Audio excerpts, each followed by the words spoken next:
Yes, welcome to Satsang and meditation. Welcome in the exploration of the Tao Te Ching. We continue today. Lao Tzu has been with me the whole last weeks, and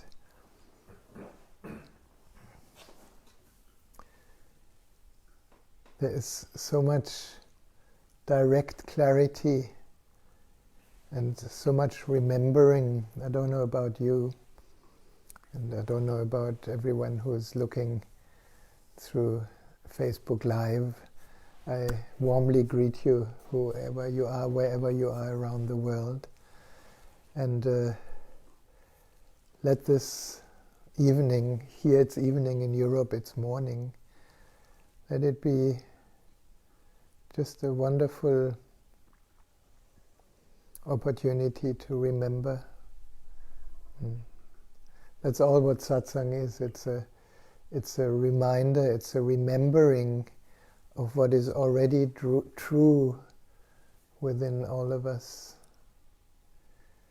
And in day-to-day life, often our focus is not there.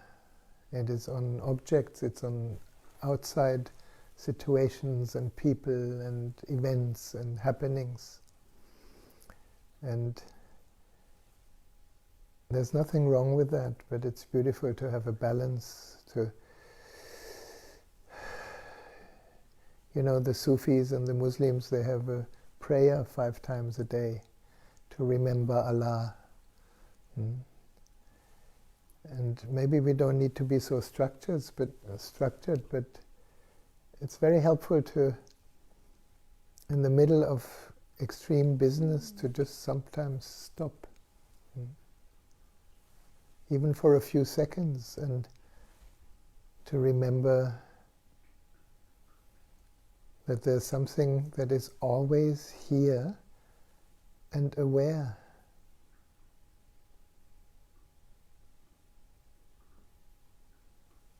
And it's so natural and so obvious that we forget, because it's not a thing.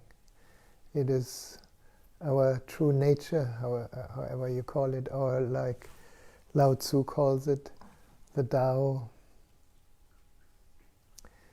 And the more polarized the world is, and if we look at it now, the polarization with COVID is extreme, the more important it gets to realize that the Tao, like Lao Tzu said, the Tao doesn't take sides, which means our innermost being doesn't need to take sides. It is vast enough to hold the darkness and the light, the right and the wrong, the good and the bad, the acceptable and the non-acceptable. And the moment I say it, the mind wants to follow this, it's impossible, because mind is the division. Mind is not wrong. Mind is just a conditioned,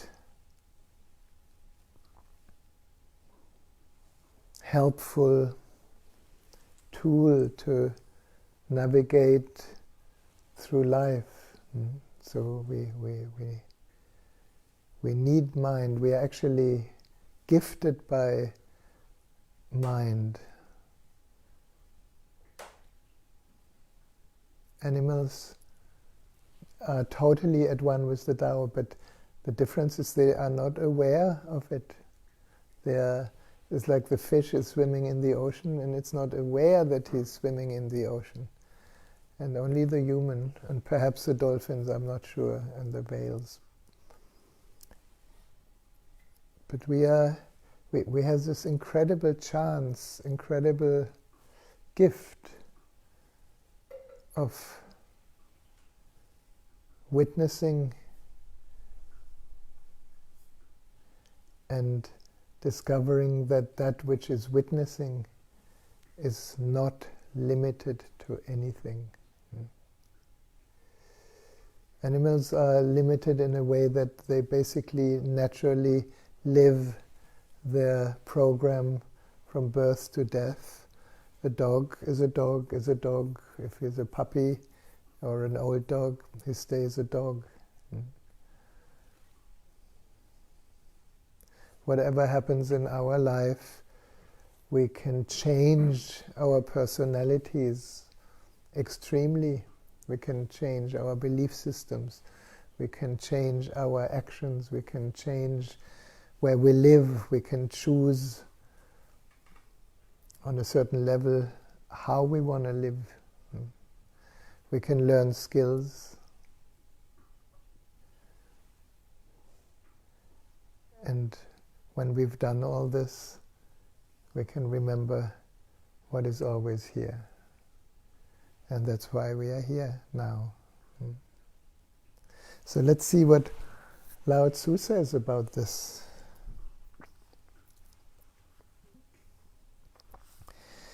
I'd just like to start again with the last verse from last time, which is for the mind probably a very challenging verse, because the mind can be very judgmental.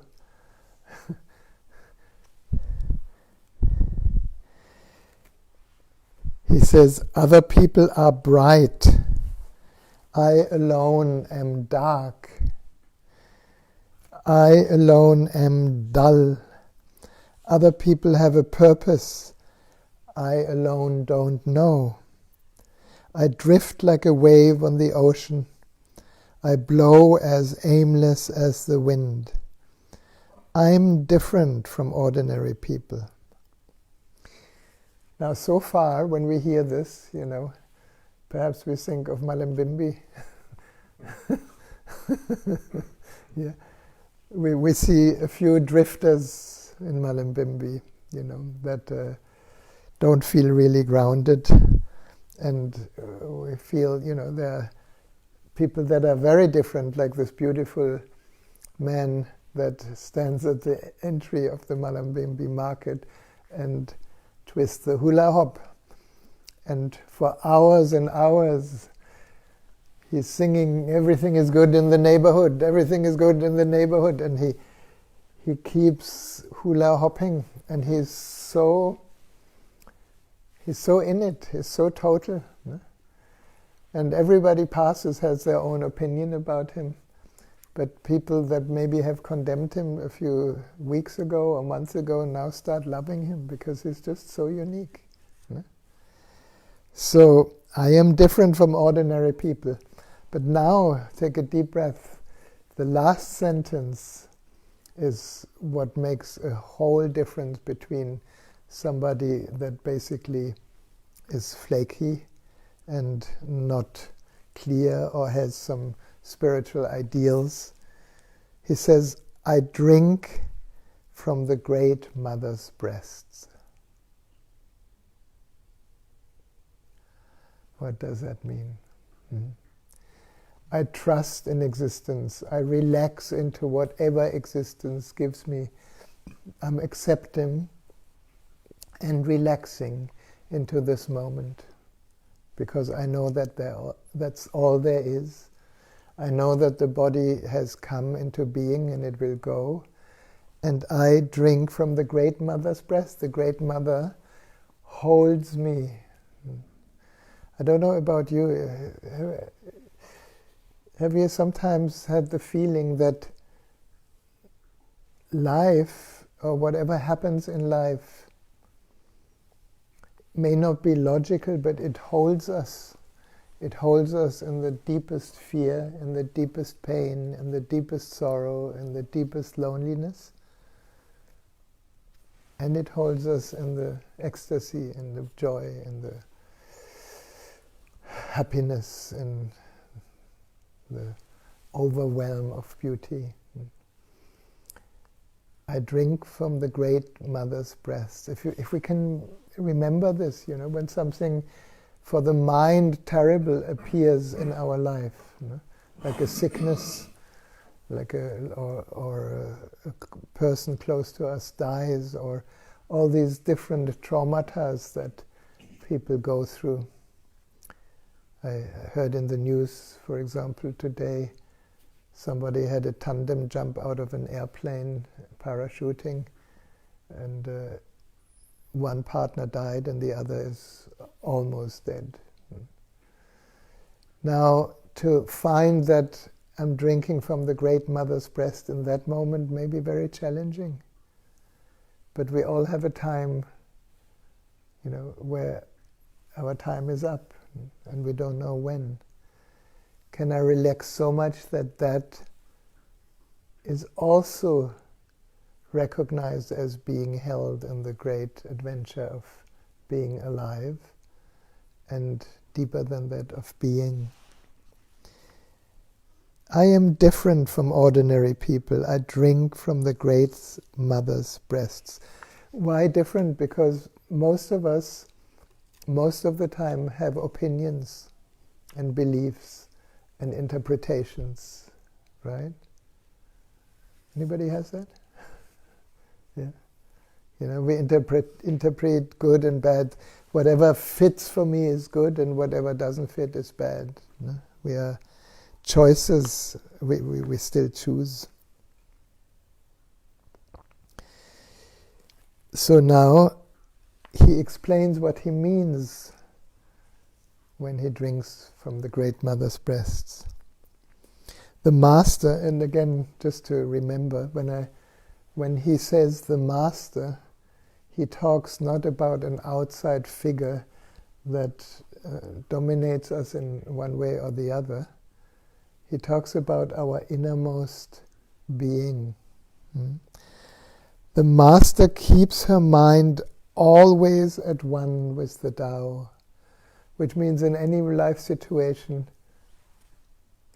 we could remember, we could keep our mind with the vastness of existence. The Master keeps her mind always at one with the Tao. That is what gives her radiance.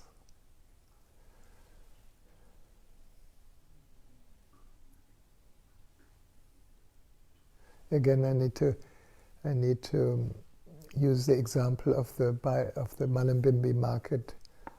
We were at the market this morning, and when you stop for a moment and you watch, there are some people that have a natural radiance, and the radiance, it's not how to say played.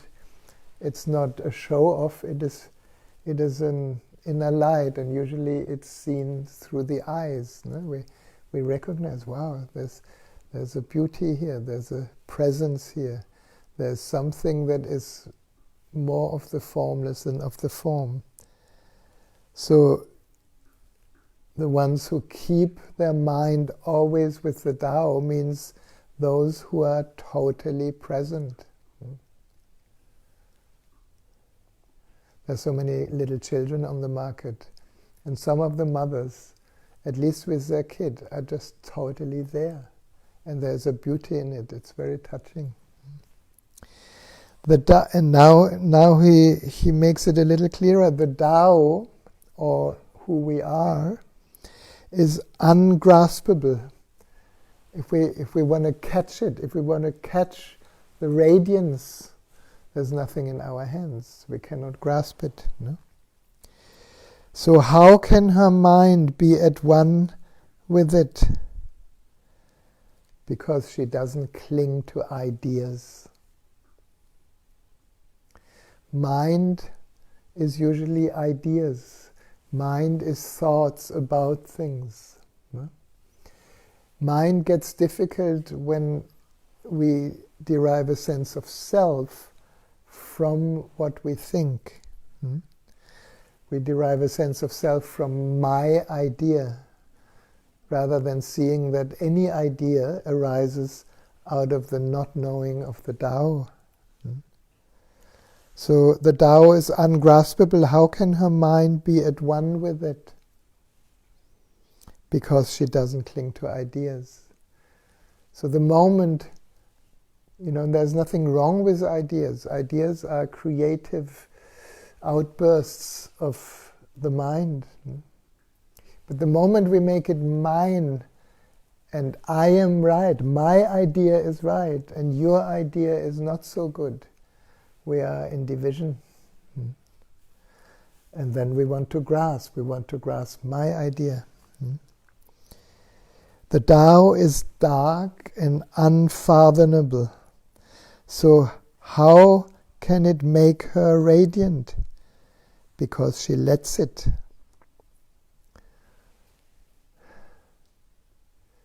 I don't know about you or about the audience around the world. This reminds me very much of my time in darkness.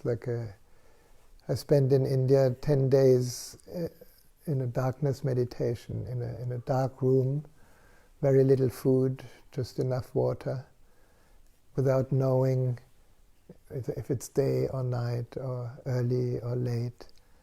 And nothing to do, no structure, no idea what should happen at any moment. Just being in darkness. And of course, many things keep changing. But if you have never done it, I would very much recommend it, because when you're in darkness, you can have a darkness meditation anytime, anywhere, if you find a dark room where there's no light coming in. And you keep your eyes open, then there comes a time and a moment where you're not sure anymore, are my eyes open or closed? Is the outside, what I perceive, the same as the inside? It's all just darkness. The Tao is dark and unfathomable. So in that darkness, we don't see anything outside and we don't see anything inside. At first we see a lot of things, because in the darkness there's nothing to do, so the mind plays up many stories. But eventually the mind becomes more silent, and then the outer darkness reflects the inner darkness, and it's so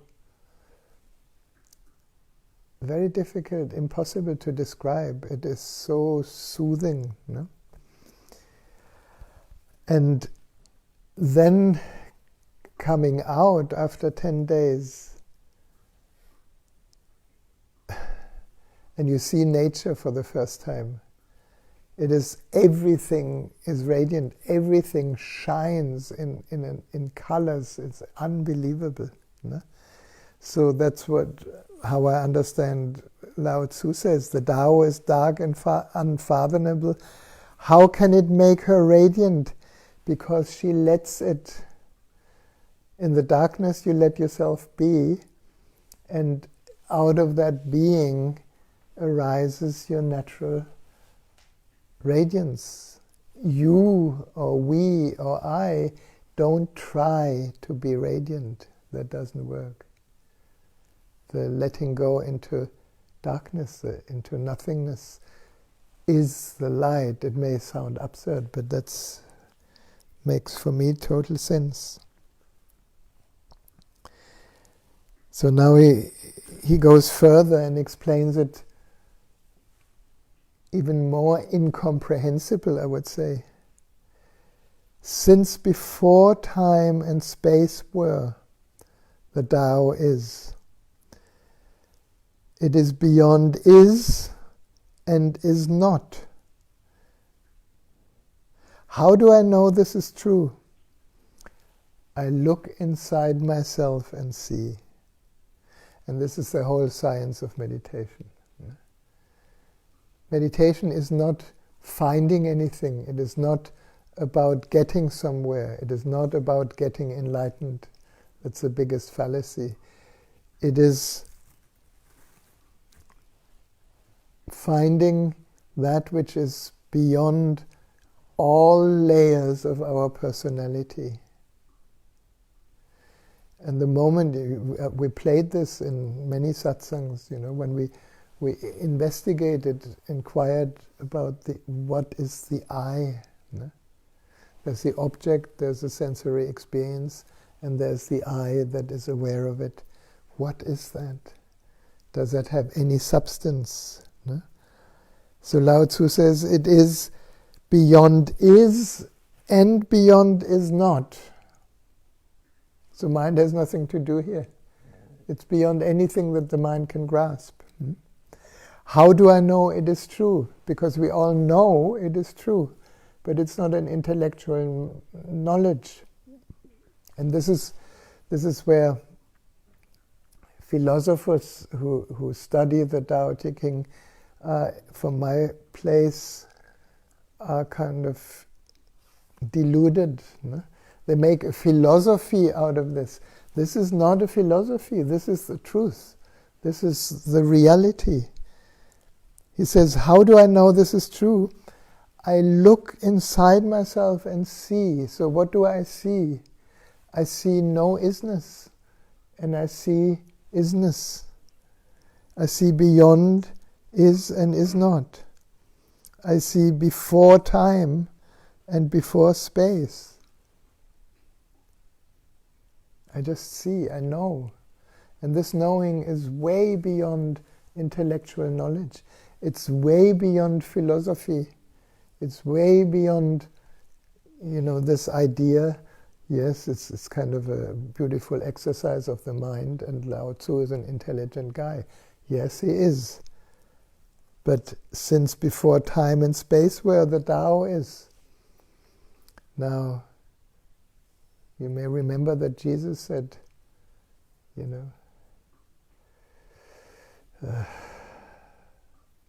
I give you eternal life. He's not giving eternal life. It's a very wrong translation. He probably said, I am eternal life, and you are too. Beyond the body, beyond mind. So since before time and space were, the Tao is. And Ramana Maharshi would probably say, since before time and space were, I am. Now, ego-oriented people will call this hubris. But I am beyond is and is not. How do I know this? I look inside myself and see. I undeniable am, and that I am is beyond time and space. Just for a moment, let it be a possibility. How relaxing is that? There's nowhere to go. And then he says something really beautiful that, again, our mind doesn't understand, yet something deeper than the mind knows already. He brings it into the day-to-day living. If you want to become whole, let yourself be partial. So he offers the opposite. Why? Because there's always both. There's all this and the opposite. There's light and darkness. There's this and there's that. So if you want to become whole, let yourself be partial. If you want to become straight, let yourself be crooked. The best way to say it is, if you have a judgment about somebody crooked, then, and you call that judgment back, you believed you are straight, but you're actually crooked. So if you want to become straight, let yourself be crooked, which means accept the other side in you also. No? If you want to be a good man, be bad.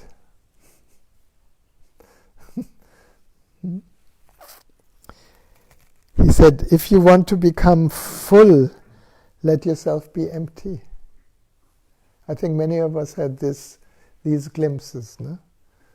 When we are totally empty, we are full of the whole existence. We are totally fulfilled.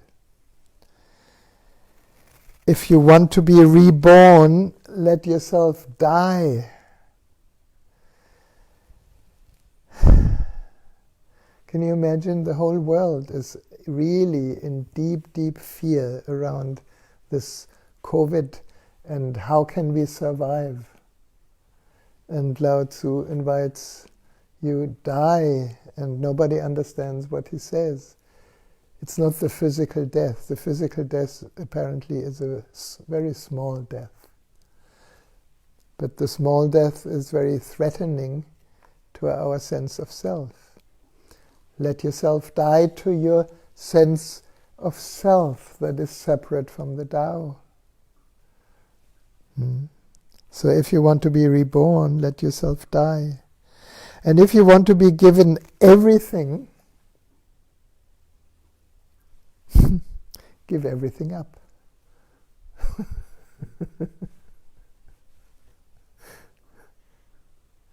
And isn't that incredible? Isn't that what existence does sometimes?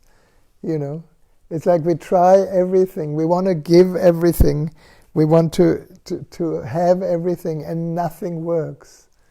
And then you give up, and everything happens. Because the very you were in the way. Now he talks about the possibility. The master, by residing in the Tao, sets an example for all beings. This again is in the Western world very much misunderstood. Oops.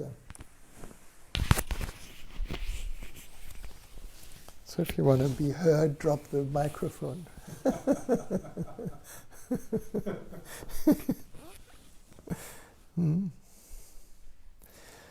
The master, by residing in the Tao, sets an example for all beings. This is what happened to me sitting with Osho, and to all these thousands of people sitting in his presence.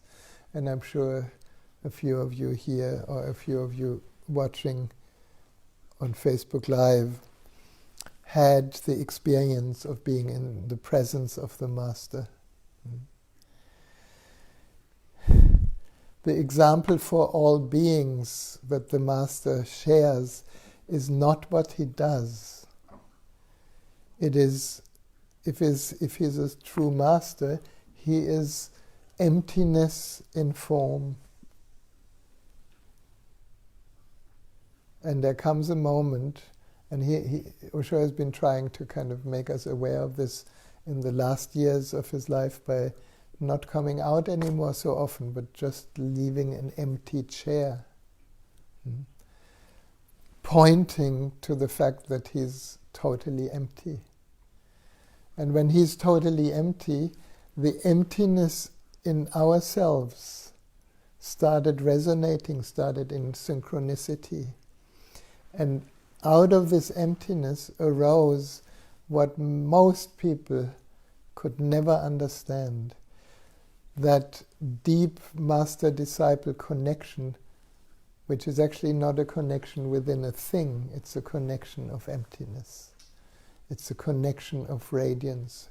It's a connection of the sky, like of space.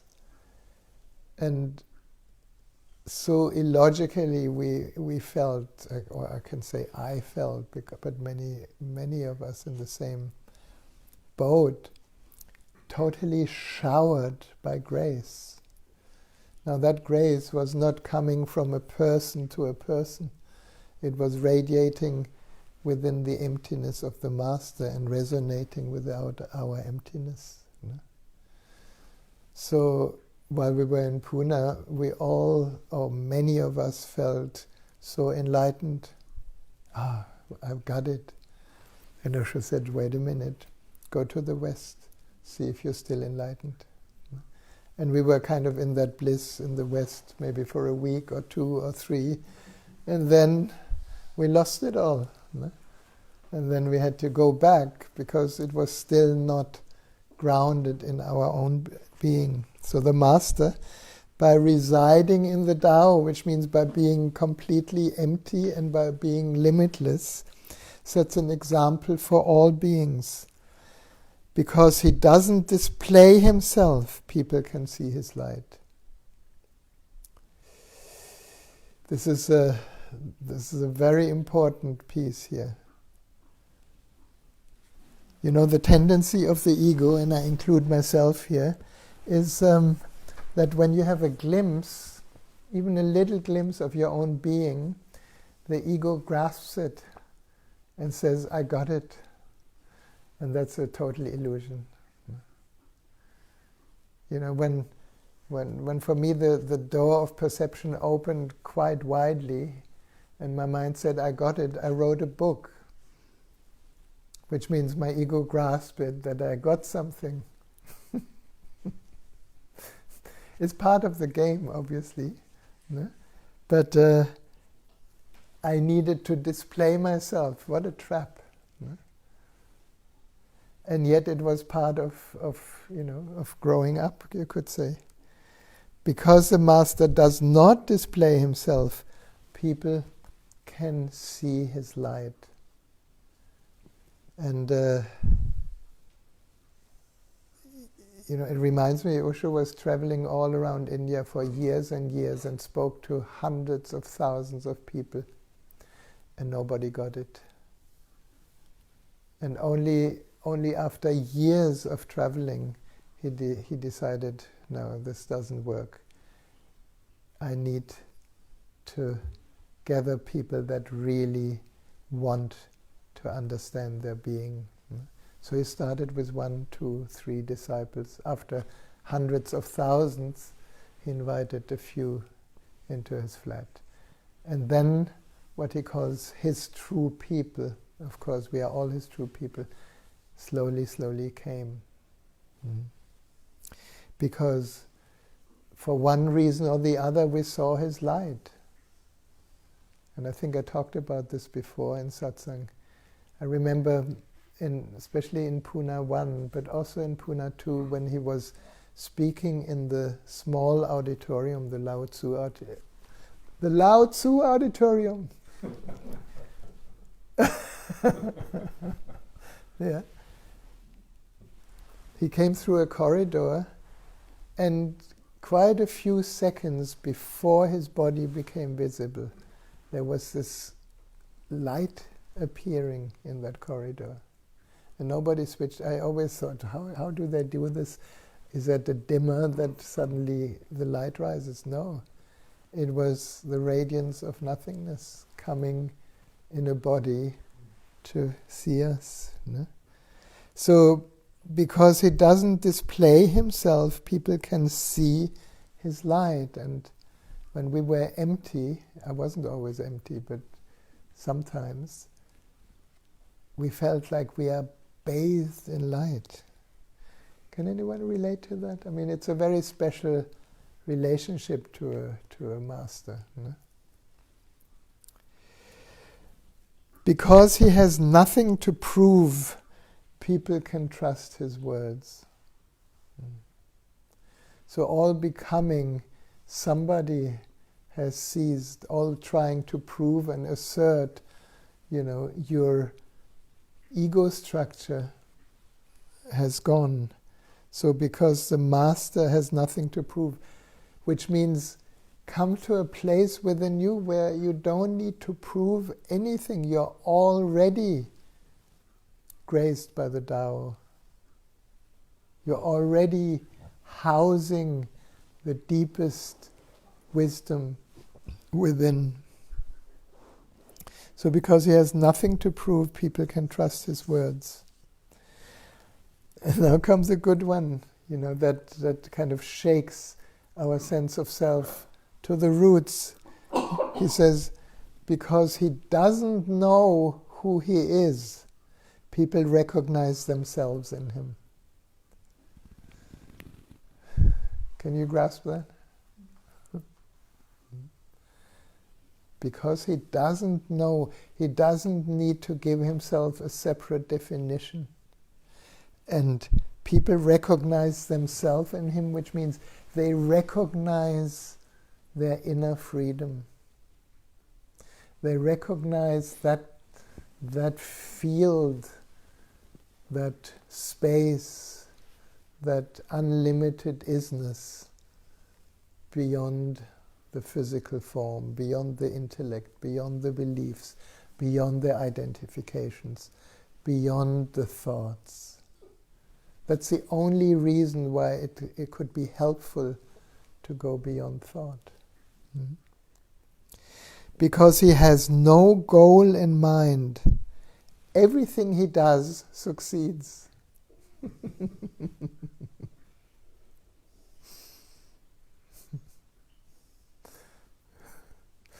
I'm thinking of Greg with his earth meditations and the goal. Hmm?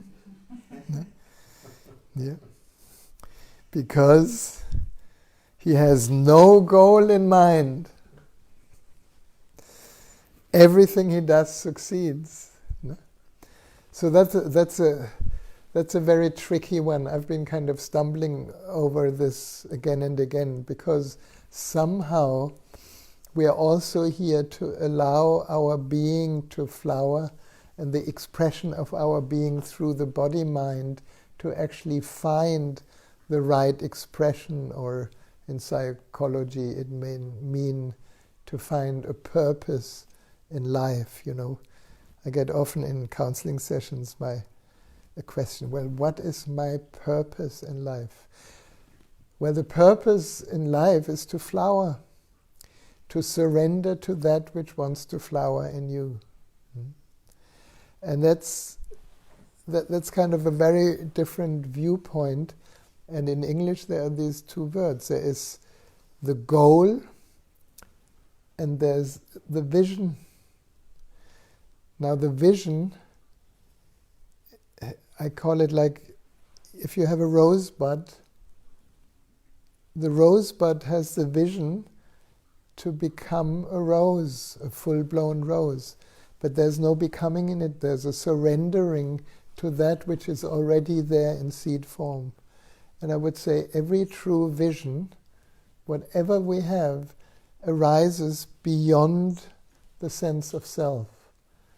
Now, to make it into something material or to make it into form, we need the mind, we need the ego. But ultimately, when we have a vision and we follow it, it doesn't matter if we succeed or not. And the moment it doesn't matter, success is at hand.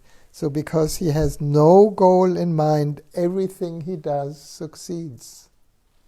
That's really an incredible teaching. It doesn't fit into anything, or at least not into much of what is out there as you can create your reality, you can fulfill your wishes, you can reach your goal. On a certain level, it's true. But on a deeper level, drop the goal and you succeed. I have many examples of that. I used to do this, I think I talked that in Satsang before, but maybe just shortly. I used to run these trekking and meditation groups in the Himalayas. And of course we had a certain goal, especially the Kailash goal. And if you want to have a good read, you can download my book on the internet. There's a long story about having a goal and dropping the goal. And each time the goal dropped, the goal came nearer. And when we dropped the whole hope to actually reach Kailash, we reached it. So there's a total wisdom and clarity in this.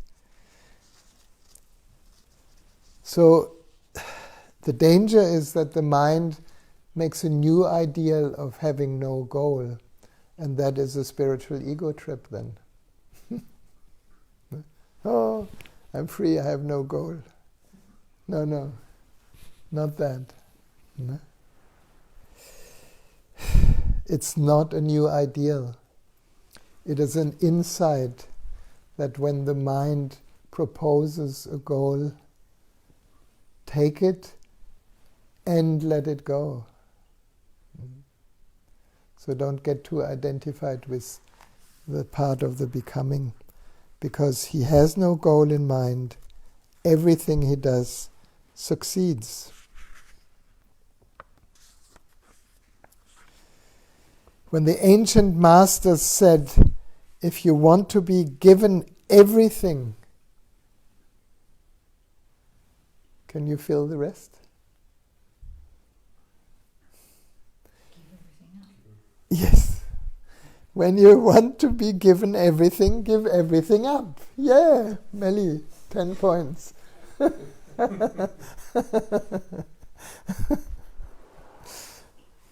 Now, talk about trust in existence. No? Because we are already given everything. This moment is everything, isn't it? In this moment we are alive. In this moment we see. In this moment life beats our heart. In this moment life breathes us. In this moment we are showered by grace. If you want to be given everything, give everything up. The masters were not using empty phrases. Only in being lived by the Tao can you truly be yourself. This is very important. I mean, every single word is such a sharp light penetrating the illusion. No? Only in being lived by the Tao. The ego doesn't like that something else lives us. But the Tao, the infinite, the true self, is what lives through this body-mind and what lives this body-mind. So only in being lived by the Tao can you truly be yourself, which means there is no self.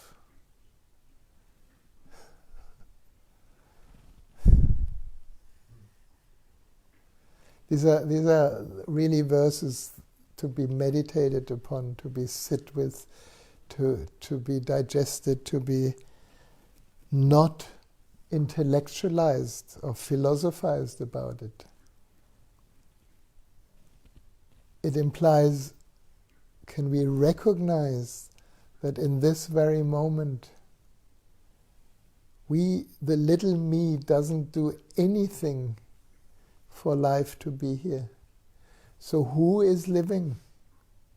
Not the little ego. It is existence itself, finding its expression through all these beautiful forms. And when we have a moment of a glimpse of that, we can relax. The tension of effort, the tension of becoming, the tension of fear, I may not make it, all falls away. So the masters were not using empty phrases. Only in being lived by the Tao can we truly be ourselves. So what I really like here is he speaks the deepest truths like a sharp knife cutting the misunderstandings, and then he becomes kind of compassionate to include how could our mind support this. Is that too much already, or can we go on a little bit? A little bit more? Okay. So here's his suggestion. Express yourself completely, then keep quiet. That's what Osho kept telling us. Be total, And it doesn't matter in what you are total. If you're sad, be totally sad. If you're angry, be totally angry. If you're happy, be totally happy. If you're energetic, be totally energetic. Express yourself completely. And then keep quiet. Why that? Because in that keeping quiet, the witness awakens again and holds that expression in a much bigger space. If we are not quiet, we may get identified with the expression, and then we are caught. Be like the forces of nature. When it blows, there is only wind. When it rains, there is only rain. When the clouds pass, the sun shines through. Which means everything happens in its own time. And if we don't interpret it, no? Is it interpret? Not interpret, interpret. No? When the clouds pass, the sun shines. And our interpretation is, finally, the sun shines. Well, can we enjoy the clouds? Can we enjoy the blowing? Can we enjoy there's only wind? When it rains, there is only rain. And then he gives us that choice. If you open yourself to the Tao, you are at one with the Tao, and you can embody it completely. So all is asked for is to be open. Now he says to be open to the Tao, which means to the open to the infinite possibilities of expression in form. That's a big one. Where if I look at myself, or if you look into yourself, how many conditions do we make to be open? No? Can be open to this, but not to that. Open to one, but not to the other. Open to sunshine, but not to rain. No? If you open yourself to the Tao, which means to the infinite, to that formless space that we are, to the witnessing self, then we are one with the Tao, and we can embody it completely. If you open yourself to inside, you are at one with inside, and you can use it completely. That's an incredible thing. This is how I understand Osho's words. He says it in a different way. You heard it many times. The greatest intelligence is the creative, spontaneous response to now. No? If you open yourself to inside, which means the response out of the moment is the inside. If you are at one with inside and you can use it completely.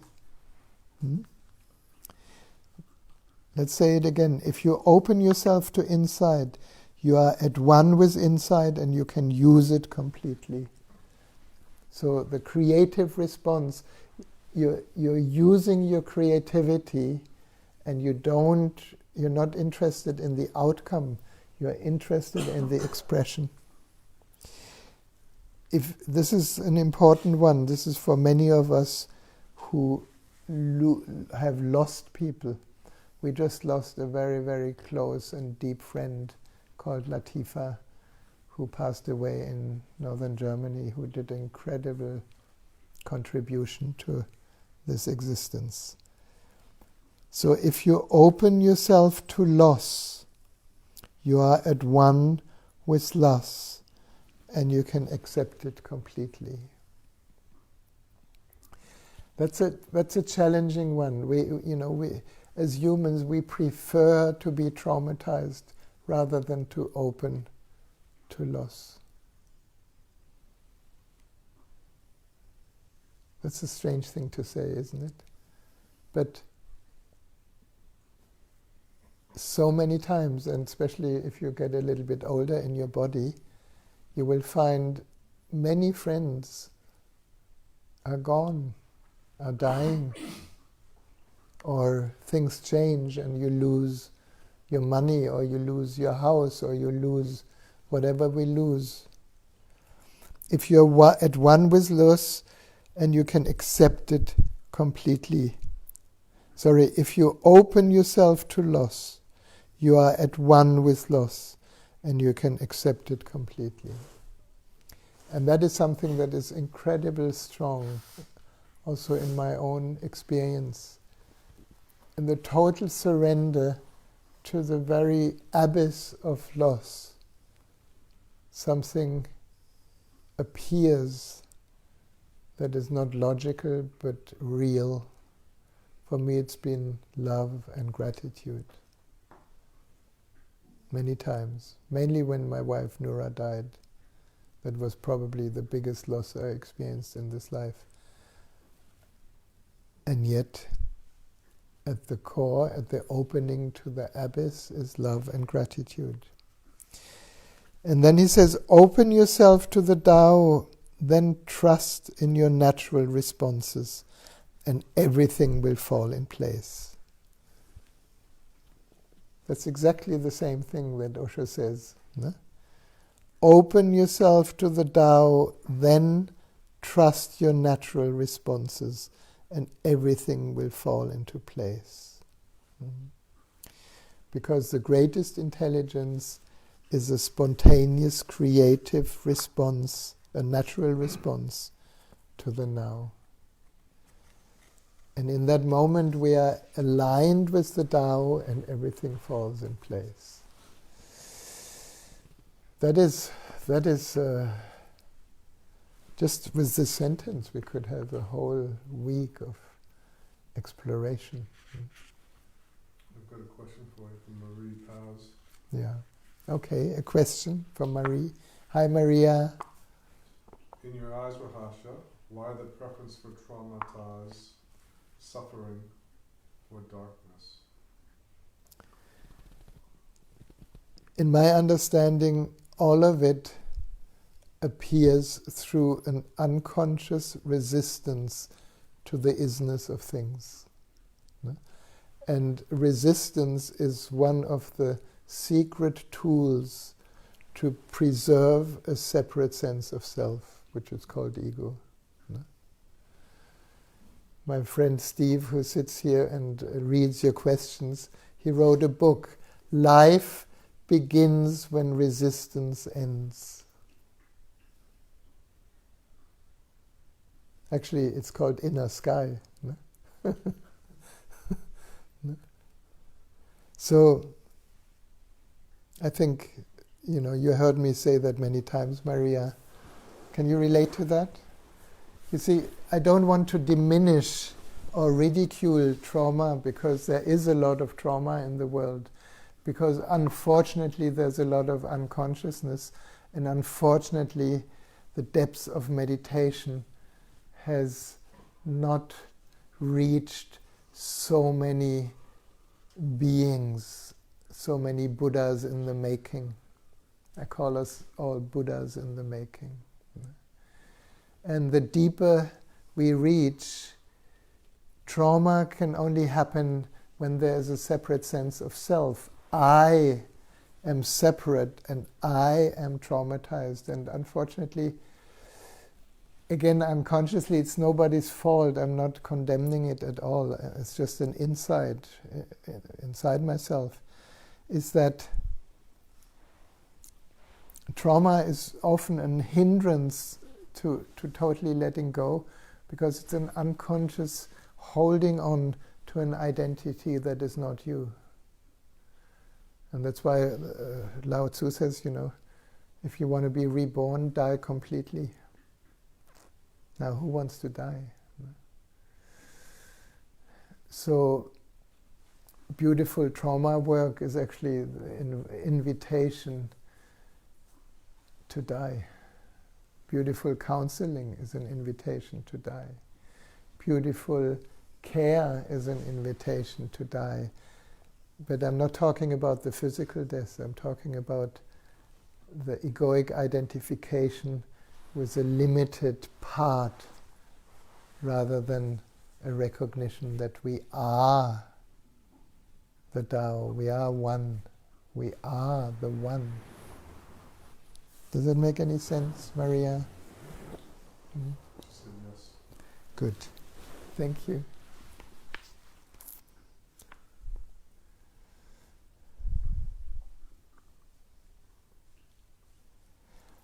Open yourself to the Tao, then trust your natural responses and everything will fall into place.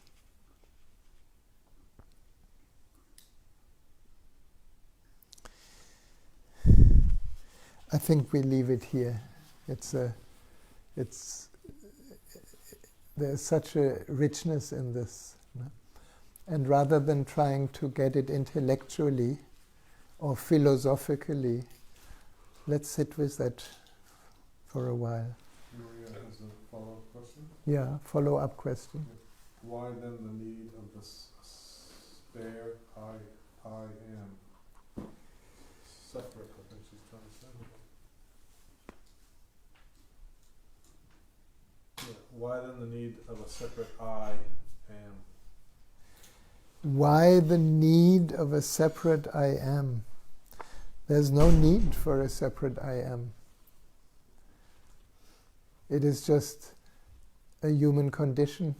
And the why is actually the wrong question, because it is diverting the investigation. The seeing of a separate I am can only be seen from that which is not separate. That's the end of the separate I am. So to see, the danger of any teaching, the danger of any sharing is that there is an inside, and then the ego, the separate sense of self that we have lived with for centuries, for millennia, for thousands of lives, if you like that idea, doesn't want to give itself up. Because it has served for so long. And eventually, if we are blessed enough, we recognize it never existed. Then there's no need for anything. But then when that insight dawns, everything falls into place, like with Lao Tzu. So let's digest it a little bit. Let's just sit for a while. And we see, perhaps we can take more questions later, or we can just allow things to kind of settle in. Shall we have a quintessence before we sit? Just to kind of a little support on the way in. And of course the quintessence must be Lao Tzu today, Lao Tzu and Kuan Yin again. And Lao Tzu and Kuan Yin, I think the element of Kuan Yin is really important. Even though Lao Tzu speaks about it, he speaks about the Tao as the she, so that we are not staying in the male polarity. And Kuan Yin as a form is representing the feminine aspect of spirituality. And Lao Tzu, the masculine aspect. And of course, we are both. It is all part of the one appearing as two. So if you could stand up and make your left wrist available, and we invite Lao Tzu and Kuan Yin, even on a deeper level, energetically to be with us.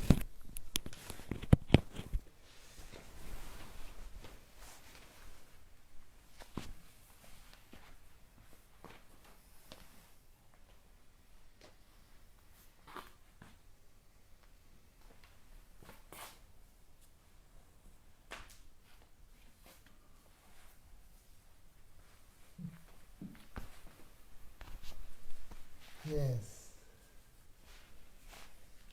And then you can raise your arms high above the head. Imagine you're growing wings from the core of your spine to your fingertips. allowing the right wing to be the wing of awareness, and the left wing, the wing of love. And then you can allow your wings to open and close above the crown, crossing over at the midline of the body. In the opening to the infinity of the Tao, beyond male and female. In the embracing the vastness of the outer sky and the vastness of the inner sky, which means one sky. And then, when we come to the third eye, and we open our wings, we draw the curtain of all our identifications, all of our identities. Let them go. We look through the world, usually through identity. Now, just see what is. No need for identification. In the embracing that clear capacity to see reality as it is. And we are one with it. And open your wings around the throat. In the opening, drawing the curtains of all our beliefs and doubts. In the throat, our beliefs and doubts are creating a certain projection of reality. In the embracing the not knowing, the darkness, the infinite space, from where all wisdom arises. And then opening your wings around the heart, drawing the curtain of all ideals and shoulds, all presumptions, what is right and wrong, what should happen and what should not happen. And in the embracing that capacity of the heart to hold the opposites, good and bad, right and wrong, high and low, should and should not, all of it. And allow your wings to rest over your heart, and absorbing the fragrance and quality of Lao Tzu and Kuan Yin deep in the silence of the heart.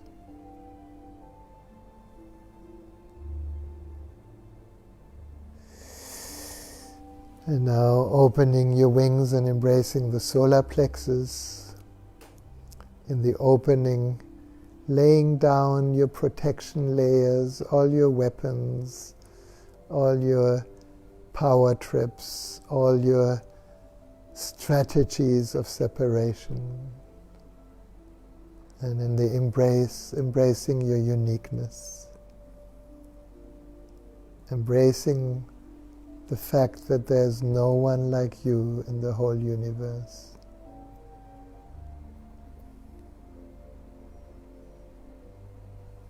And then opening your wings around the second chakra, the feeling body, that capacity to allow every sense to be a doorway to the infinite being.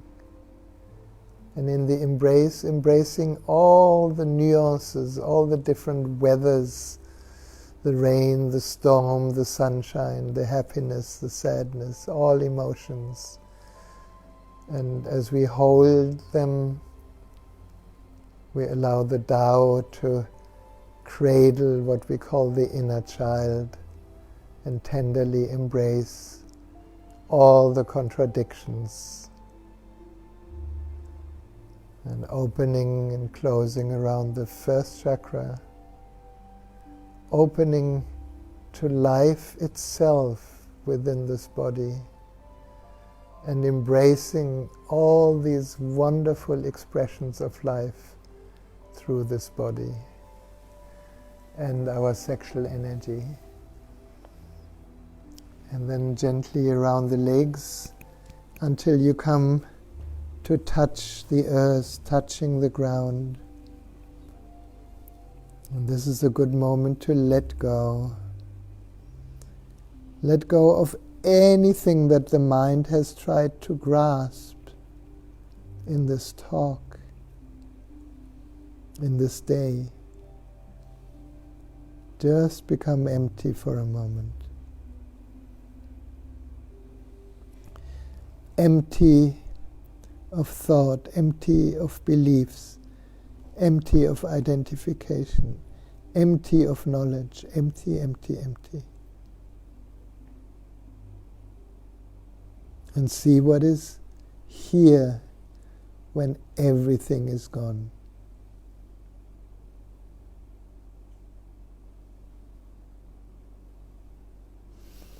And now as you come up, unwinding your wings around each other in a backward spiral.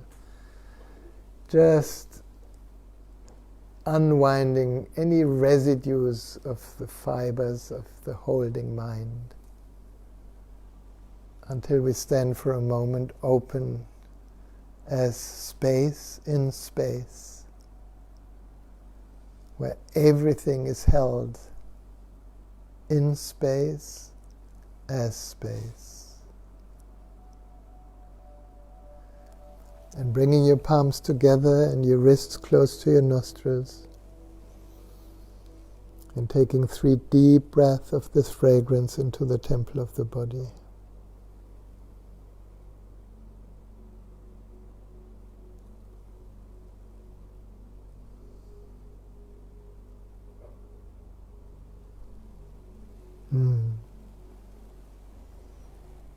And then we can sit.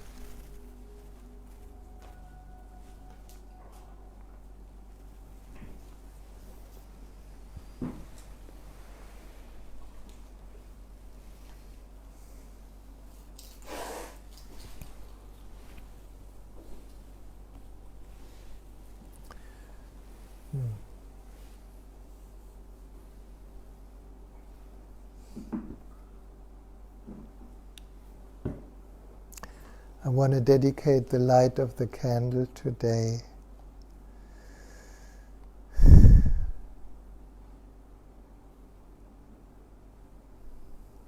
to the light within, to the light of the Tao, to the light that appears in the darkness.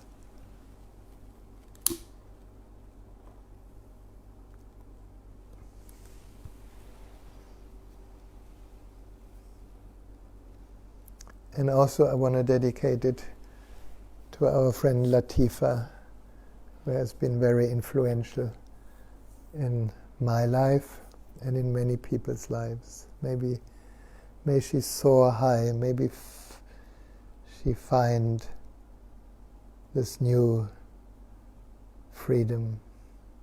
She lived a very, very full life, but sometimes quite stressful also. So be free.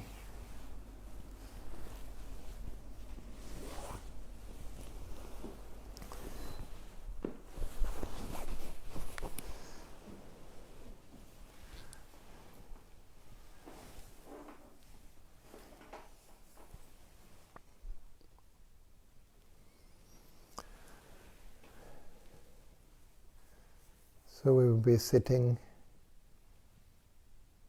perhaps for about 20 minutes, and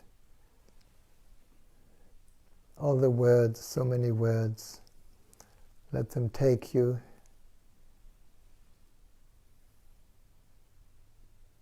layer by layer into the inner silence.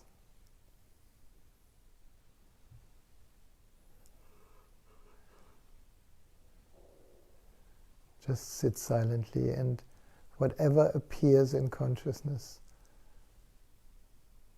sometimes remember it can only appear because you, the real you, the Tao, is witnessing the appearance. Sometimes we get attached to a thought, to a feeling, to a sensation. The moment it is recognized, it is free to stay or to go. No need to interfere in anything that appears or disappears.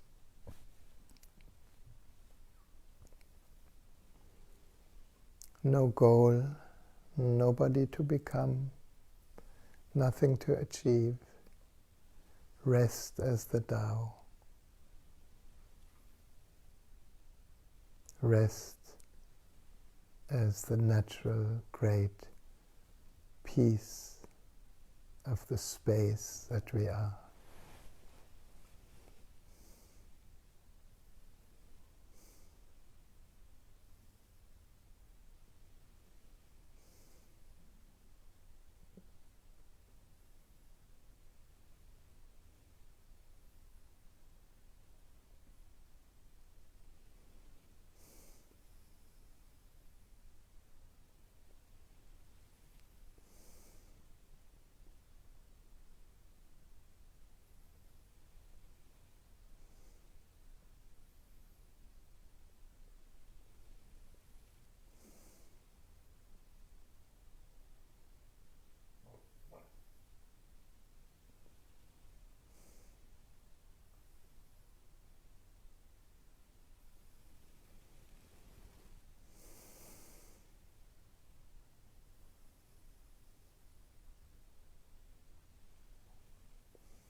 drink this silence.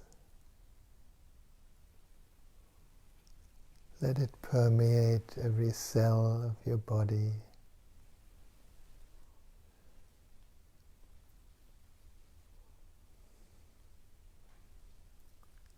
Feel the peace of just being loose and natural.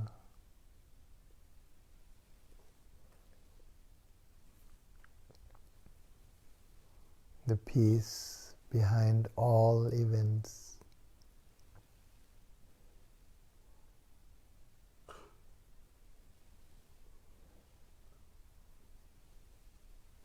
However, your awareness of the Tao manifests itself. Remember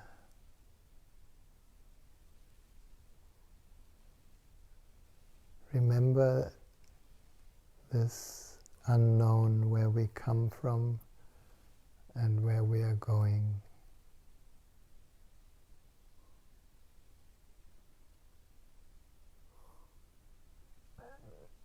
And perhaps sometimes remember Lao Tzu's words as they become more and more your words. Pointing to who we are beyond words.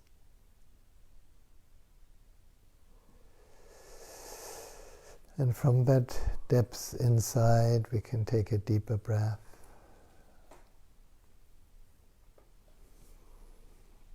Gently becoming aware of the body again.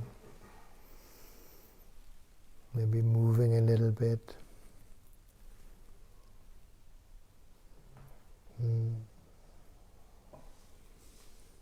Until we find a good moment to open the eyes to a brand new moment here.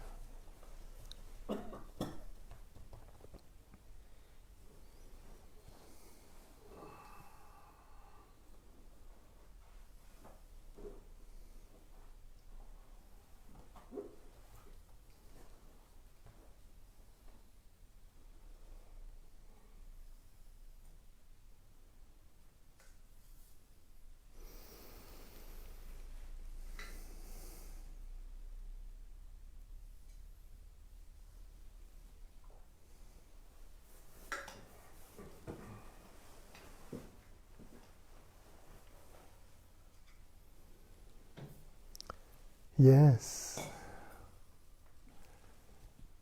There's a question. There's a comment or a question. It's in German. Yes. Here we go.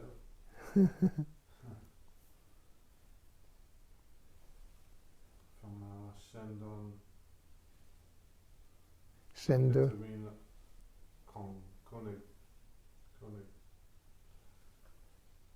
Was nicht, dass man betreten kann.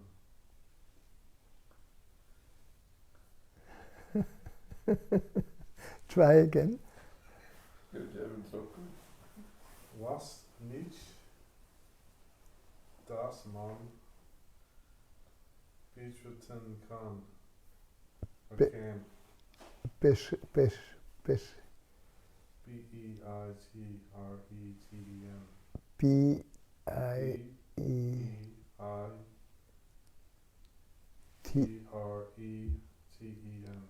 Was betreten kann.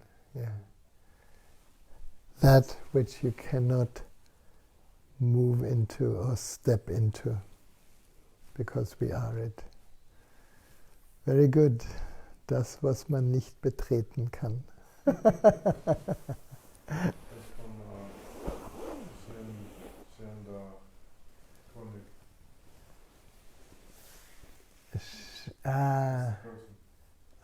Vom Chanda König. Ja, Chanda.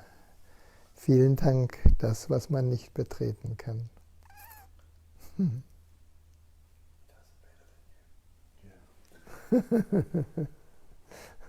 But you're doing very well. Yes. So take it with you, whatever has landed deeper than the mind and the ego and the separate self. Take it with you. And thank you so much for tonight. Have a wonderful rest of the evening. And remember the Tao. We are living in it every moment. And so far we are still more or less in a COVID situation.